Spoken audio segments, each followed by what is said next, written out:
Marhaban. My name is Ian Campbell, and this series of 10 videos is the 5th series in a whole set of videos explaining the basics of how to speak, read, and write Al-Fusha, or Modern Standard Arabic. These videos will explore the basics of using verbs in Arabic, and this 7th video will introduce more modal can, might, must, could, should verbs and how to use them. So in the previous lessons, we have learned how to use to want with the masdar of a second verb to say to want to do something. We don't have a to do form, so we say we want the doing of that thing in Arabic. And we've also already learned to say to love. Uhib is I love. Tuhib is you love. Yuhib is he loves, and so forth. We can use it with the masdar of a second verb in exactly the same manner. So I can say nurid ar-raqs. So we want the act of dancing, or in better English, we want to dance, but we don't have a to dance form, so we want dancing is what we say. I could say uridu shurb al-qahwa.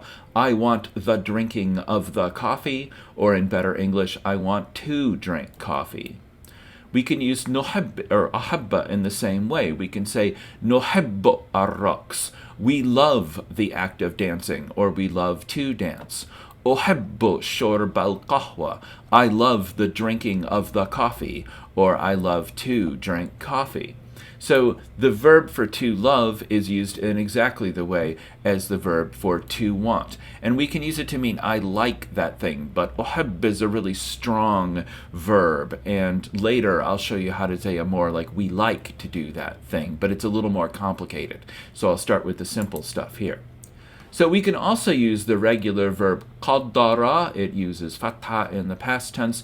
Yaqdiru, it uses kasra in the present tense, and its masdar is al-qudra, which means like power or capability. And it always takes the preposition ala in order to say can or be able to do something. And other than that, it's going to work in the same way. So I can say aqdir ala ar-raqs. I can upon dancing is kind of literally what you're saying here.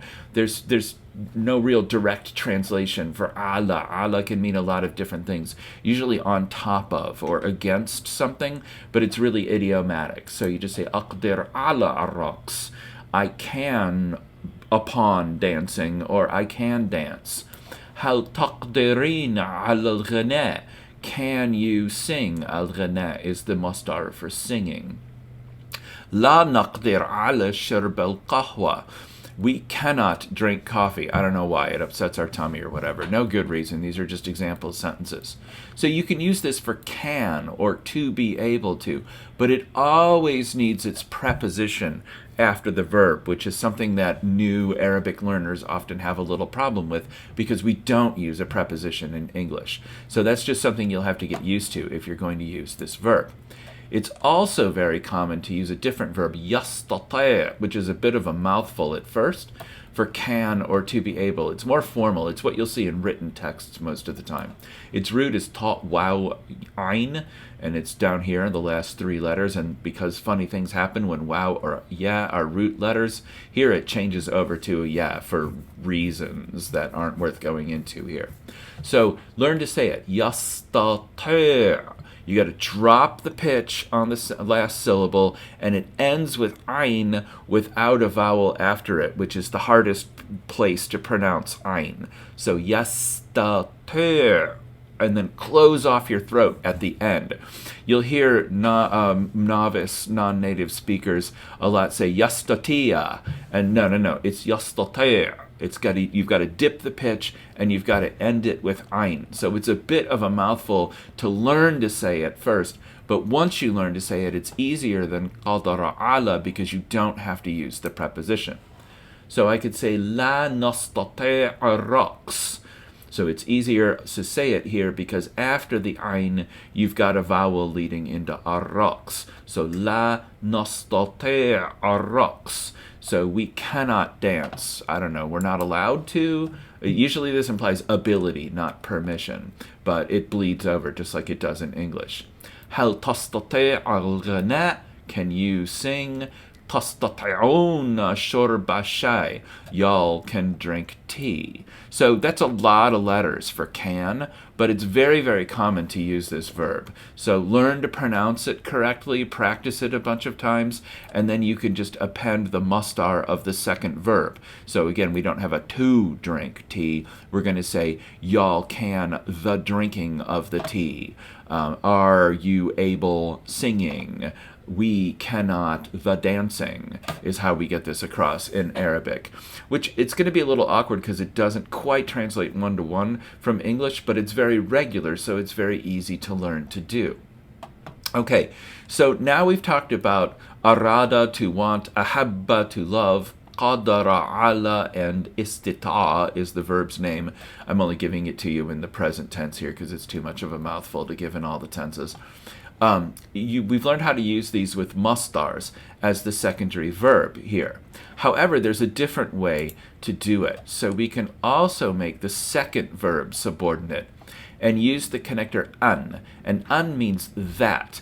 That in the sense of, I know that you can understand Arabic. It's a conjunction. Junction, what's your function? It links pieces of sentences together. It's not the that in that guy's name is Mahmoud. In Arabic, that's dhalik. So as I've said before, the word that is one of the most confusing words in English for non-native speakers to learn because it really means three separate things. Dhalik, as in dhalik ashab ismuhu Mahmud, that guy's name is Mahmud. An, or as we will see later, anna, that in the sense of a conjunction. I know that his name is Mahmud. And that also in the sense of a relative pronoun. That is the pen that I use in class. It gives additional information about a subject. If you're a native speaker of English, you don't think about these things. You just use that for three different things. But if you're not a native speaker of English, it's kind of hard to learn to do this. So an means that, but in the sense of a conjunction. It links pieces of sentences together. And we follow it by a conjugated present tense verb. So I can say, uridu an arqas. So literally, I want that I dance, is what I'm saying here. So I can say, hal tuhib an taqra. So do you love that you read? And notice the second verb, its little dhammas at the end are going to change to little fathas. And most of the time, 99% of the time, this is completely irrelevant as far as expressing yourself in Arabic goes, but I want you to notice that it's there. La nastati'u an nahdara al-hafla. So we cannot that we attend the party. Well, we don't know why, but we can't. So here we have verb conjugated for nahnu, and then verb conjugated for nahnu with the an between them.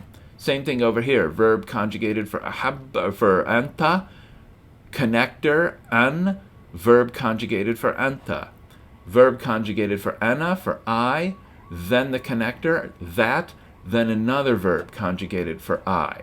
So we're conjugating both verbs here and not just the first one. We're using a conjugated verb and the an for the connector in place of the masdar of the verb. So this takes a good bit of getting used to at first. I want that I dance, we're really saying I want to dance. Do you love that you read? We're saying do you love to read? And we're talking to a man or a boy here. We cannot that we attend the party. We mean we cannot attend the party. So it takes getting used to because in English you just use the second verb in its just most basic form. You don't do anything to it. Sometimes you add to it. But in Arabic we have to add this extra connector for that, and then we have to conjugate the second verb. In most of the dialects, the main verb gets an extra syllable on the beginning. Like in Egypt and the Middle East, you'll say b and a bahib instead of ana oheb, and then eliminate the an and then just conjugate the second verb. But this is how Fusha or formal Arabic works, and that's our topic here. You can learn the dialects as you go. Once you learn Fusha, the dialects are very easy to learn for the most part. So the connector an must be followed by a present tense verb, a conjugated present tense verb. And technically, this is a different version of the present tense. It's called the mudari' mansub, or subjunctive, which is a very misleading thing to call it. And this creates some just minor spelling changes in Arabic. So notice that here, like I said, the first verb gets a dhamma, and the second verb gets a fatha. And the reason for that is because the second verb is in this slightly different version of the present tense. For communicative purposes, this is irrelevant, but if you're following along with the grammar, you will know that there are 3 different versions of the present tense. We saw the third one when we looked at commands, and we're seeing the second one here when we follow an. And this is purely a mechanical thing. An needs a present tense verb conjugated in what we call the mansub. If you've ever studied Spanish or French, or other languages as well, but Spanish and French are the main ones, they have a subjunctive as well, which English doesn't very much. In French or Spanish, when something is charged with emotion or has doubt or disbelief attached to it, you change the form of the verb. In Arabic, this has nothing to do with expressing doubt or strong emotion. So students who come to Arabic after having studied something like Spanish or French often get a little tripped up by this. If you're just a pure English speaker, you won't care, so good for you. But if you've studied Spanish or French before, you're like, oh, well, I use the subjunctive in certain emotionally charged or doubtful situations. And that's not at all the case here. This is purely mechanical. An is always followed by a conjugated verb in this particular oddball version of the present tense, which really doesn't change very much from the regular present tense. So I can say, for example, toriduna. So here's the y'all version of the present tense. Toriduna an tarqasu. So just like with the command, in fact, it's the same spelling changes as the command. The una ending is going to change to u with a silent alif because it harkens back to Quranic spelling days. So tarqasu, not tarqaswa, like it looks. Tuhibbina an taqra'i. So instead of the een, I lose my noon here, and I just get the e. So the same spelling changes that you see in the command forms. يستطيعون أن يشربوا القهوة. So the hum, the human plural, you, or the human plural, they form changes in the same manner. It loses its un and is replaced by u with a silent alif, again from Quranic spelling days. So if you botch this, no one is going to misunderstand you. If you said, يَسْتَطِعُونَ أَنْ يَشْرَبُونَ الْقَهْوَةِ, everyone would absolutely understand what you mean. But this is here for completeness purposes. If you want to speak Fusha well, you have to learn to do this. So these are these minor spelling changes that take place when we use this slightly different version of the present tense, and is probably not the most important thing here. So here we have, you all want that y'all dance, a slightly different version of y'all dance. And in English, we just mean y'all want to dance. We don't have a to dance form, so we have to dance around it and get it this way. Tuhibbin an taqra'i, you, in this time speaking to a woman, I should probably put an M up here, but didn't, love to read. They can, that they, slightly different version of they, drink coffee, so they can drink coffee. In English, it's a lot shorter. Usually Arabic gives you more syllables per unit of meaning than English does, though sometimes it can be remarkably concise. All right, so there's no meaningful difference in nuance or meaning between these two different ways of making one verb subordinate to the other. So the two examples that I'm going to give you right here mean exactly the same thing. La nuridu an nahtara al hafla. So we do not want that we attend the party. And here we have la nurid hudur al hafla. We do not want the attending of the party. Both of them mean exactly the same thing, and there is no difference between them as far as like meaning or nuance. It doesn't say it in a different way or anything like that. It's just two different ways to approach the same bit of meaning. So you can learn to do them both because they're both useful in different situations. Grammatically, there's a little bit of a difference here. So in the first example, the second verb is conjugated. So right here, we have the second verb conjugated, nahdar, we attend. And then al-hafla is its direct object. What do we attend? We attend the party.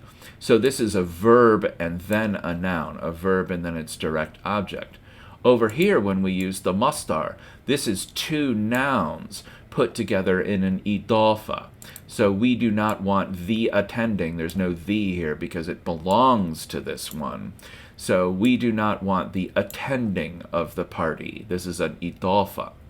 So for your purposes of actually getting a point across, this isn't that big of a deal, but I have found that this trips students up a lot, which is why I'm bringing it to your attention. If we use an, we could always substitute an and a conjugated verb in for the masdar of that verb. So an nahdur, that we attend, or just hodur, the attending. But students often get tripped up because we don't really do this in English, so they have a confusion between, well, what's a noun and what's a verb here, and what's the verb and the object. And so after an, we get verb and object. If we just use the masdar, we get two nouns in an idafa.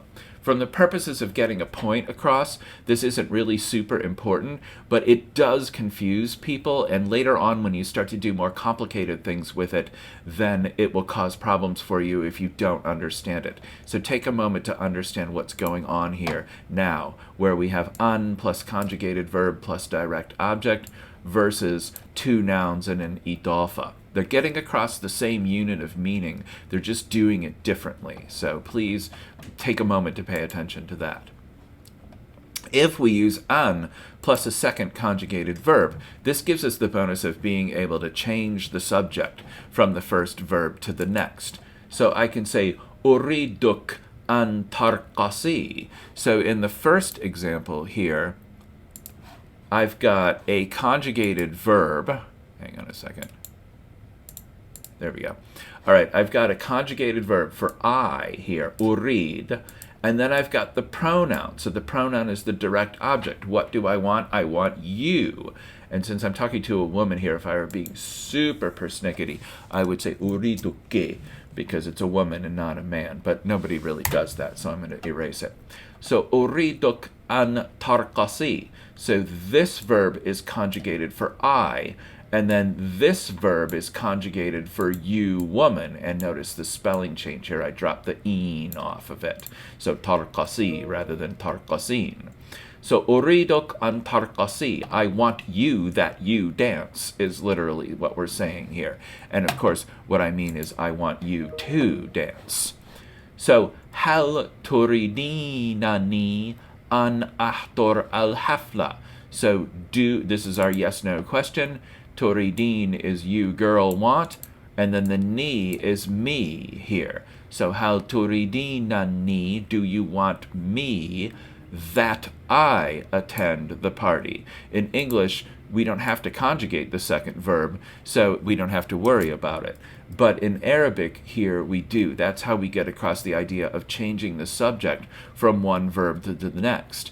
This is much more common with arada, to want, than any of the other verbs we're talking here. However, if you're going to state the second subject, instead of just leave it as a pronoun like we did over here, or over here, over here, then the an is going to change to anna. And this is something I'll go into in great detail later when I'm talking about connectors and conjunctions in what will likely be the next series of videos. So man is who, and when we say who, we always default to masculine singular. Who wants? And then here, because Muhammad, our next subject, is going to come after an, we're going to change it to anna instead, because let's just roll with it. We do this for now, and I'll explain why later. So man yurid anna Muhammad yaqra ad-dars. So here we've conjugated the second verb. So who wants that Muhammad reads the lesson? Or in better English, who wants Muhammad to read the lesson? Over here we could say La nuhibbu anna al-ustadha tarqas. we don't love or we don't like that. And again, we had to change our that here because it's followed by a noun rather than a verb. The professor dances. I don't know. Maybe she's too good at it and it makes us all feel clumsy and bad. I won't speculate. For now, I'm going to urge you to learn how to make one verb subordinate to the other, and I'm going to say ma salama, goodbye.